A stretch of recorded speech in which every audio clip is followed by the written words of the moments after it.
Madam ఇది గర్భసంచి ముఖద్వారం క్యాన్సర్ అనేది ఎందుకు వస్తుంది? దాన్ని గుర్తించడం ఎలా?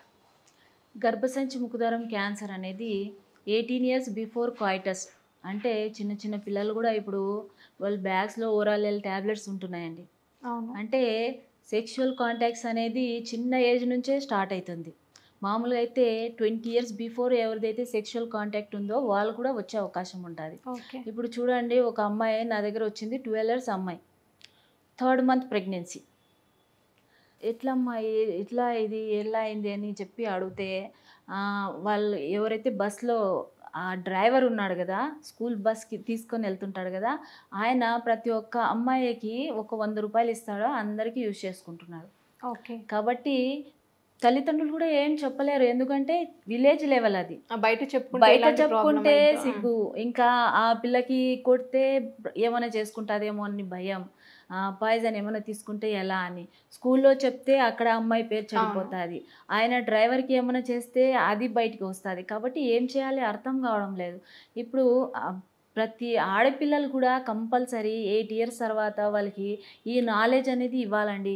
వాట్ ఈజ్ సెక్షువల్ అంటే సెక్షువల్ ఎడ్యుకేషన్ అనేది ఇస్తే కంపల్సరీ ఆ పిల్లలు అది పాటిస్తారండి. 100 రూపీస్ కోసం ఆ అమ్మాయి అట్లా చేయడం అనేది ఎంతవరకు సబబు చూడండి. అప్పుడు ఏమవుతుంది, ఆ ఏజ్లోనే అబార్షన్స్, ఆ ఏజ్లోనే అన్నీ అయిపోవడం, అంటే హెచ్పివి వైరస్ వల్ల వస్తుందండి ఇది. అప్పుడు ఎక్కువ సెక్షువల్ కాంటాక్ట్, ఎక్కువ మందితో సెక్షువల్ కాంటాక్ట్, ఇంకా పూర్ పర్సనల్ హైజీన్ అనేది ఉండడం, లో సోషియో ఎకనామిక్ అంటే వాళ్ళు అంత హైజీన్ మెయింటైన్ చేయలేరు. కాబట్టి ఇవన్నీ కూడా ఇంకా 20 ఇయర్స్ బిఫోర్ ప్రెగ్నెన్సీ రావడం, డెలివరీ కావడం, అప్పుడు ఏమవుతుందంటే ఎక్కువగా ఆర్గానిజమ్స్ అనేది కాంటాక్ట్ అవుతూ ఉంటాయి. కాబట్టి 20 ఇయర్స్ తర్వాత మ్యారేజ్ చేయడం, 20 ఇయర్స్ బిఫోర్ అనేది సెక్షువల్ కాంటాక్ట్ ఉండకపోవడం, ఇంకా డెలివరీస్ ఎక్కువగా కావడం, ఇట్లా అన్నీ కూడా ఇన్ఫెక్షన్స్ రావడం. ఎవరికైతే ఇన్ఫెక్షన్స్ ఉన్నాయో, మదర్ ఏదైనా ఇన్ఫెక్షన్ ఉంది, ఎస్టీడీస్ ఉన్నాయో, ఆ బేబీకి కూడా ఆ ఎస్టీడీ వచ్చే అవకాశం ఉంటుంది. కాబట్టి వాళ్ళు కూడా కొంచెం పెరిగిన తర్వాత వాళ్ళకి హెచ్పివి వైరస్ వచ్చే అవకాశం. ఎవరికైతే ఎక్కువ ఇమ్యూనిటీ తక్కువ ఉంటుందో, ఎవరికైతే హెచ్ఐవి ఎయిడ్స్ ఇవంతా ఉన్నారో వాళ్ళు కూడా ఈ ఫాస్ట్గా వచ్చే అవకాశం ఉంటుంది సర్వైకల్ క్యాన్సర్ అనేది. కాబట్టి ఇది వైరస్ వల్ల వస్తుంది. కాబట్టి దీనికి మామూలుగా అయితే వ్యాక్సిన్స్ ఉన్నాయండి.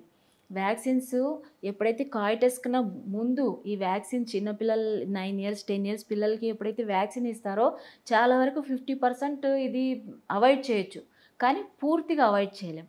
ఆ హెచ్పివి వైరస్, మేము వైరస్ది వ్యాక్సిన్ వేయించుకున్నాం కదా మనకు రాదు అని చెప్పడానికి లేదు, ఎప్పుడైనా రావచ్చు. 21 ఇయర్స్ నుంచి 45, 65 ఏజ్ లోపల ఎవరికైనా రావచ్చు ఈ క్యాన్సర్ అనేది. 10 ఇయర్స్ బిఫోరే గుర్తించవచ్చు. ఓకే. అంటే ఇప్పుడు ఈ 12 ఇయర్స్ బేబీ కాబట్టి 12 ఇయర్స్ బేబీకి మనం ఇంజెక్షన్ వేసి కొన్ని ఇయర్స్ వరకు మనం కంట్రోల్ చేయవచ్చు. ఇప్పుడు చాలామంది 25, 30కి మ్యారేజ్ చేసుకుంటున్నారు. సో వాళ్ళలో అంటే ఇలాంటి సిమ్టమ్స్ ఉంటాయా? కొంచెం అంటే ఏజ్ ఎక్కువైనా కూడా ఈ జనరేషన్లో వాళ్ళకి కూడా ఉండొచ్చు, చెప్పలేము. ఎందుకంటే పూర్ పర్సనల్ హైజీన్, ఎందుకంటే ఆఫీస్కి వెళ్తారు, మార్నింగ్ 9 o'clock వెళ్తారు, ఈవినింగ్ 8 o'clock వస్తారు, ఇంకా వాటర్ సరిగా తీసుకోరు, వాళ్ళు ఫుడ్ సరిగా తీసుకోరు, పర్సనల్ కేర్ తీసుకోవడానికి వాళ్ళకి ఓపిక ఉండదు, కాబట్టి స్ట్రెస్ ఎక్కువ ఉంటుంది. కాబట్టి వాళ్ళు కూడా రావచ్చు, చెప్పలేము. కాబట్టి ప్రెగ్నెన్సీ ప్లాన్ లేట్గా చేసినా ఇంకా బ్రెస్ట్ మిల్క్ అనేది ఇవ్వరు వాళ్ళు, ఎందుకంటే ఆఫీస్కి వెళ్ళాలి కాబట్టి వాళ్ళకి బ్రెస్ట్ క్యాన్సర్ వచ్చే అవకాశం ఎక్కువ ఉంటుంది. ఇంకా ఈ ఆఫీస్కి వెళ్ళేటి వాళ్ళు ఎక్కువగా పీసీఓడి ప్రాబ్లమ్స్ ఉంటాయి. హాస్టల్లో ఉండేటి వాళ్ళ పిల్లలకి పీసీఓడి ప్రాబ్లమ్స్ ఉంటాయి. పీసీఓడి ప్రాబ్లమ్స్ ఉంటే ఓరల్ కాంట్రాసెప్టివ్ పిల్స్ అనేది ఇవ్వడం జరుగుతుంది వాళ్ళకి. ఓరల్ పిల్స్ వల్ల కూడా క్యాన్సర్ రావచ్చు, బ్రెస్ట్ క్యాన్సర్ రావచ్చు, గర్భసంచి ముఖద్వారం క్యాన్సర్ రావచ్చు, ఎనీ క్యాన్సర్స్ రావచ్చు. కాబట్టి ఓరల్ పిల్స్ ఎవరైతే వాడుతున్నారో వాళ్ళు కూడా క్యాన్సర్ వచ్చే అవకాశం ఉంటుంది. కాబట్టి ఎవరికైనా రావచ్చు. అంటే ఈ పీసీఓడిని గుర్తించడం ఎట్లా? పీసీఓడిని గుర్తించడం అంటే ఇర్రెగ్యులర్ పీరియడ్స్ ఉంటాయండి, వెయిట్ గెయిన్ ఉంటుంది, ఇంకా మంత్లీ పీరియడ్ రావడం లేదు అని చెప్పడం జరుగుతుంది. 3 months 6 months అలా రావడం లేదు, ఓవర్ వెయిట్ అవుతున్నాం, ఇంకా వాళ్ళకి ఒక్కొక్కరికి షుగర్ కూడా షూట్ డౌన్ అవుతుంటుంది. కాబట్టి బ్లడ్ షుగర్ లెవెల్స్ అనేది పెరుగుతుంటాయి. వాళ్ళు ఇర్రెగ్యులర్ పీరియడ్స్ వస్తున్నాయంటేనే వెంటనే స్కాన్ చేయించవచ్చు. వాళ్ళకి స్కాన్ చేపిస్తే పీసీఓడి ప్రాబ్లం అనేది బయటపడుతుంది. పీసీఓడి ప్రాబ్లంకి మంత్లీ రెగ్యులర్ కావడానికి కంపల్సరీ ఓరల్ పిల్సే యూజ్ చేస్తారు వాళ్ళు.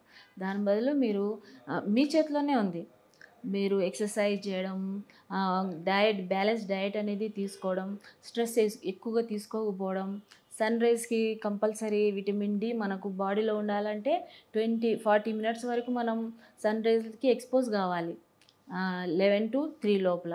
కాబట్టి ఇవన్నీ కూడా వాళ్ళు పాటించాలి. ఇవి పాటిస్తే పీసీఓడి ప్రాబ్లం అనేది రాదు.